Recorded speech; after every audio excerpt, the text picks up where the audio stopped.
구약성경 민수기서 18장 21절에서 32절입니다. 구약성경 출애굽기 23장 15절에 보면 하나님 앞에 나올 때 빈손을 가지고 나오지 말라고 했죠. 그래서 모든 예배에는 다 예물이 있습니다. 예물이 없는 예배는 없습니다. 그래서 예배를 드리는 곳에 물질이 모여졌습니다. 11조 예물, 각종 절기 예물, 속죄 제사를 위해서 바치는 헌물, 14절에 특별한 예물, 그리고 처음 난 것을 대신해서 드리는 5세겔씩 드리는 그런 예물, 그 예물 가운데 하나님께서 구별하여 제사장의 몫으로 영구한 몫의 음식이다 이렇게 말씀하셨죠. 그리고 이것은 영원한 소금 언약이라고 변해서는 안 된다, 지켜야 된다라고 말씀하십니다. 오늘 본문은 레위 사람들의 몫은 어떻게 되는 것일까를 말씀하고 있습니다. 주로 21절에서 24절의 말씀이죠. 이 레위 사람들은 하나님께서 부르심으로 회막에서 일하도록 하셨습니다. 레위 사람들이 회막에서 일을 하게 된 것은 이스라엘의 장자를 대신하여서 일을 하는 것입니다. 그래서 레위 사람들의 몫으로 11조를 사용하도록 하셨죠. 오늘 21절은 말합니다. 레위 자손에게 기업을 다 주어서 그들이 하는 일 곧 회막에서 하는 일을 감나니, 그게 뭡니까? 11조를 그랬습니다. 11조는 하나님의 일에 모든 시간을 드리는 하나님의 사역자를 위해서 사용될 수 있도록 그렇게 한 것입니다. 우리가 하나님 앞에 물질을 드린다고 하면 하나님이 그걸 하늘로 가져가서 받으시는 것이 아닙니다. 그 드리는 것을 하나님이 받으시고 물질은 이 땅에 남겨두십니다. 그 물질이 하나님의 일에 전무하는 사역자를 위해서 쓰여지기를 지도록 하나님께서 정하신 것입니다. 그래서 21절에 감나니, 31절에 회막에서 일한 너희의 보수다 이렇게 말씀을 하신 거죠. 근데 이런 제도를 말씀하실 때 그때 이스라엘 백성들은 받아들였습니다. 만일 15장 16장에 있는 그 반역의 시기에 이런 말씀을 하셨다면 아마 그들은 반발했을 겁니다. 왜 우리가 그들의 생활을 책임져야 하는가라고 했을 것이죠. 그러나 이제는 하나님께서 세우신 제사장과 레위인이 아니면 하나님 앞에 나갈 수 있는 길이 없다는 걸 알았습니다. 함부로 들어갈 수 없습니다. 그래서 이제는 레위인도 제사장도 다 귀합니다. 그래서 백성들은 아마 이렇게 말했을 겁니다. 우리를 위해서 제사장과 레위 사람들을 주신 것을 감사합니다. 땅을 기업으로 그들이 얻지 못하고 하나님을 섬기는 저들의 생활을 우리가 책임지겠습니다. 힘껏 하나님 앞에 드려서 천열매와 11조를 바치겠네다라고 고백을 했을 겁니다. 레위 사람들과 아론과 그의 아들들은 상속받을 게 없었습니다. 그러나 걱정하지 않아도 될 것은 하나님이 친히 기업이 되어 주심으로 하나님의 일에만 전념할 수 있도록 보살펴 주시겠다고 했습니다. 신명기서 10장 9절에 보면은 하나님께서 그들의 기업이라고 말씀하셨죠. 그런데 사람들이 말하기를 이들은 특별하게 구별된 하나님의 종들이니까 하나님이 다 먹여줄 것이다. 그렇게 입으로만 말하는 것으로는 부족하다는 것입니다. 백성들이 드리는 제물을 제사장의 레위 사람들의 영구한 몫으로 주님이 그들의 음식이 되게 하셨기 때문입니다. 그래서 그 드린 제물로 경제적으로 어렵지 않도록 배려해 주신 것입니다.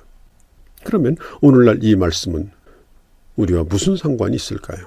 복음을 위해서 사는 자들을 위한 말씀입니다. 자신의 삶을 하나님께 드리고 하나님이 기뻐하시는 삶을 산다면 하나님께서 때를 따라 주실 것입니다.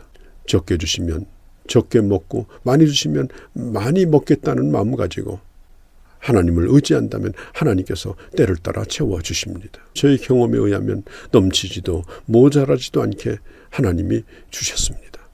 당시 백성들은 함부로 하나님의 성소에 갈 수가 없었습니다. 죽음을 면치 못합니다. 성막을 이동시키고 설치하고 또 성소 안에서 하나님의 거룩한 일을 하는 것, 그게 얼마나 힘든 일입니까? 그래서 21절에 그 수고에 합당한 대우를 해야 된다. 갚아야 된다. 정당한 대가를 받을 수 있도록 해야 된다라고 하는 것입니다. 만일 이 하나님의 일을 하는 사람들이 사명과 생계 사이에서 갈등을 느끼면서 어려움을 겪는다면 하나님의 일이 제대로 될 수가 없을 것입니다. 그래서 주의 일에만 전념할 수 있도록 해주신 거죠. 하나님의 일에 전무하는 레위인이나 제사장도 부족함이 없이 주의 일을 할 수 있게 되어집니다. 그러니까 성도들의 11조를 온전히 드리면 성도가 복을 받고 하나님의 일이 부응됩니다. 그것은 결코 나 자신과 무관하지 않습니다. 모든 성도들이 온전한 11조를 드린다면 하나님의 약속대로 복을 받게 될 겁니다. 그리고 하나님의 일을 하는 선지자들의 상에 동참하게 될 겁니다. 그리고 하나님의 일은 넘치게 될 겁니다. 교회 안에뿐 아니라 교회 밖에까지 관심을 가질 정도로 풍성함을 누리게 될 것입니다. 11조의 기원을 보면 이것은 율법 이전부터 시작됐죠. 아브라함이 전쟁을 끝내고 전리품을 가지고 멜기세덱에게 11조를 드렸습니다. 창세기 14장이죠. 또 창세기 28장에 야곱이 하나님께서 자신을 아버지 집으로 돌아오게 하시면 하나님이 주신 모든 것에 11조를 드리겠다라고 서원했습니다. 그 후에 이것은 약속이 있는 규정으로 이제 정해 주셨죠.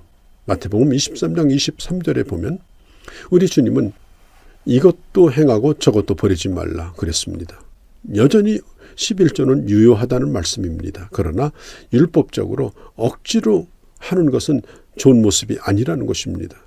11조의 원리는 그리스도인이 충성스러운 물질의 청지기로서 지켜야 될 최소한의 기준입니다. 11조를 드렸으니 나머지는 내 마음대로 써도 된다. 아닙니다. 나머지가 내 것이 되는 것이 아니라 그것도 하나님의 것입니다. 그리고 하나님의 뜻대로 써야 합니다. 사실 예루살렘 초대교회는 10분의 1의 수준을 넘어서 자기 재물을 조금 더 자기 것이라고 주장하지 아니하고 하나님의 교회가 필요한 대로 다 쓰도록 사도들의 발 앞에 내어놓을 때였습니다. 사도행전 4장 32절에 잘 나와 있죠. 그러니 교회가 11조를 해야 된다, 복을 받는다 그런 말을 할 필요가 없습니다. 은혜는 율법을 뛰어넘는다는 사실을 보여줍니다. 많이 받은 사람은 많이 드릴 것이요 적게 받은 사람은 적게 드리면 되는 것입니다. 오늘날 주님의 교회를 위해서 모든 시간을 다 드리는 이 전임 사역에 부름받은 사람들은 교회는 그의 부양의 책임을 감당해야 합니다. 고린도전서 9장 9절 11절에 보면은 곡식을 밟아 떠는 소에게 망을 씌우지 말라고 하였으니 어찌 소들을 위해서냐 우리를 위한 말씀이 아니냐 이렇게 말했습니다. 자, 소에게 일을 시킵니다. 좀 배고플 때 곡식도 좀 주워 먹으라고 둬야 되는데 망을 씌웠습니다.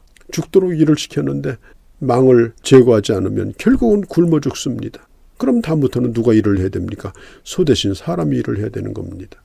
우리가 하나님의 사역자를 세웠는데 그에게 공급해 주지 아니하고 계속해서 일하기를 바란다면 어느 순간은 탈진해서 쓰러지고 말 것입니다. 그래서 바울은 말하죠. 우리가 너희에게 신령한 것을 뿌렸은즉 너희의 육신의 것을 거두는 것이 과한 얘기냐? 당연한 얘기 아니겠느냐라고 말하는 것입니다.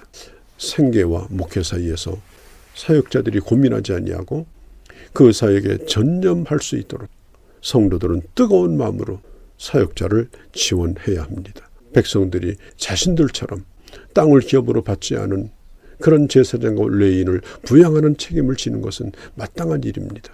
하나님께서는 이 모든 것이 그들을 구원하시고 또 그들에게 은혜를 베푸시는 하나님의 은혜에 감사하는 마음과 또 신뢰하는 믿음 안에서 이것이 이루어지는 것을 주님이 기뻐하셨습니다. 그리고 이런 방식으로 제사장과 레위인의 삶이 보장되도록 제도적으로 만들어 주신 것입니다.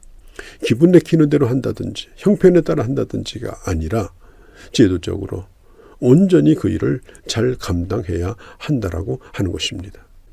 저는 우리와 우리들이 섬기는 교회가 온 성도들이 하나님 앞에 드리는 일을 열심히 해서 하나님이 성도들의 삶을 축복해 주시기를 바랍니다.